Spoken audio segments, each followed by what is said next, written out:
Yemeni Houthi fighters and their allies seized a central Aden district on April 2, striking a heavy blow against the Saudi-led coalition that has waged a week of airstrikes to try to stem advances by the Iran-allied Shi'ite group.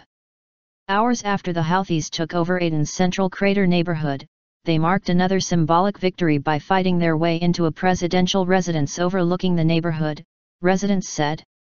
The southern city has been the last major holdout of fighters loyal to Saudi-backed President Abd-Rabbu Mansour Hadi, who fled Aden a week ago and has watched from Riyadh as the vestiges of his authority have crumbled. By nightfall, the Iran-allied Shi'ite fighters had reached the edge of Aden's port district of Mualla, they said. The Houthis and their supporters swept into the heart of Aden despite an 8-day air campaign led by Riyadh trying to stem their advances and ultimately return Hadi to power.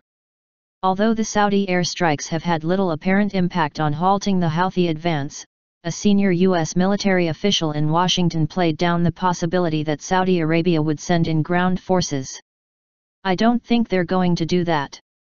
I think they are arraying their forces along their border to prevent a Houthi incursion," the official told a group of reporters, speaking on condition of anonymity. "They're postured defensively." By midday on Thursday, the Houthis were in control of Aden's crater neighborhood, deploying tanks and foot patrols through its otherwise empty streets after heavy fighting in the morning. It was the first time fighting on the ground had reached so deeply into central Aden. Crater is home to the local branch of Yemen's central bank and many commercial businesses. "People are afraid and terrified by the bombardment," one resident, Farouk Abdu, told Reuters by telephone from Crater. "No one is on the streets, it's like a curfew." Hadi loyalists had few heavy weapons to halt the Houthi advance, although the remains of one smoldering tank in Crater showed they had put up a staunch defense in some places. Aden residents reported 3 airstrikes against a Houthi position north of Crater on Thursday, and a fourth at the presidential residence shortly after they took control of it. Another resident said Houthi snipers deployed on a mountain overlooking Crater and fired on the streets below. Several houses caught fire after being struck by rockets, and messages relayed on loudspeakers urged residents to move out to safer parts of the city, he said. After the advance in Crater, unidentified armed men disembarked from a vessel off Mualla. A port official said they were armed guards from a Chinese warship taking evacuees from the city. Yemeni and Saudi officials said there was no coalition ground operation in Aden.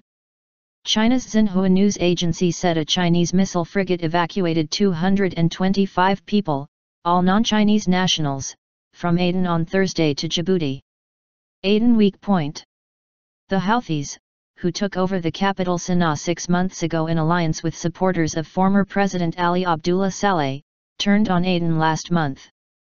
A diplomat in Riyadh said the city had come to symbolize Hadi's fading authority, meaning that Saudi Arabia could not afford to allow it to fall completely under Houthi control.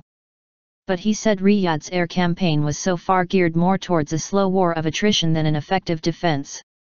Saleh and the Houthis are keeping the pressure on Aden, which is the weak point in Saudi strategy, he said. "I think the Saudis would put ground forces into Aden to recapture it if it falls. It is a red line for them." The war on the Houthis is now the biggest of multiple conflicts being fought out in the Arabian Peninsula's poorest state, also grappling with a southern secessionist movement, tribal unrest, and a powerful regional wing of al-Qaeda. The fighting has forced Washington to evacuate U.S. personnel from the country, one of the main battlefields in the secret American drone war against al-Qaeda. Huge street demonstrations in 2011 linked to wider Arab uprisings forced veteran leader Saleh to step down, but he has re-emerged as an influential force by allying himself with the Houthis, his former enemies. The Houthis are drawn from a Zaidi Shiite minority that ruled a 1,000-year kingdom in northern Yemen until 1962. Saleh himself is a member of the sect but fought to crush the Houthis as president. Coalition jets struck a military base controlled by Houthi and pro-Saleh fighters in the Bab el-Mandeb Strait, at the entrance to the Red Sea on Thursday, officials said. In the Arabian Sea port of Mualla, 500 kilometers, 300 miles, east of Aden, suspected al-Qaeda fighters stormed the central prison and freed 150 prisoners, some of them al-Qaeda detainees, sources in the local police and administration said. They named one of the escapees as Khaled Batarfi, a provincial al-Qaeda leader who was arrested 4 years ago. Soldiers loyal to Hadi clashed with the suspected al-Qaeda fighters in Mualla early on Thursday, residents said. In Washington, a senior military official said that although the chaos in the country had reduced U.S. counterterrorism capability, it had also disrupted any plots to attack the West by al-Qaeda in the Arabian Peninsula.